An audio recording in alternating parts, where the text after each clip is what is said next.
you say this, it will forever remain on my conscience that I did not come close to delivering justice to Mike and his family whilst he was alive. And that remains your evidence. Yes, and Mike wasn't the only person I met who was affected with the contaminated blood scandal, but I think it was universally agreed that he was a wonderful man. He was a very decent man. He could have been a lot angrier than he was, actually, and he was someone who I think understood the constraints that politicians operate under, and he was always very gentle and very decent. So I did remember him.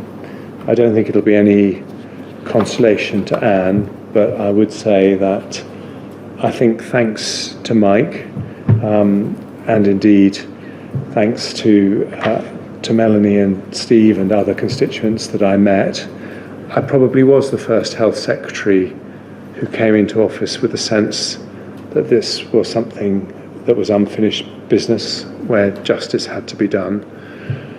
And I was also one of a long line of health secretaries over decades who wasn't able to resolve it, at least in my case, until the very end.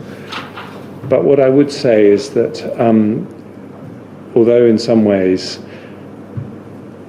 you could look at this as a huge failing of our democracy that it's taken so long to resolve this issue, I think in another way the families and campaigners, including Mike, were entirely responsible for justice being done in the end by the way they campaigned, by the way they put pressure on all of us in Parliament, and created that moment in which the public inquiry should happen.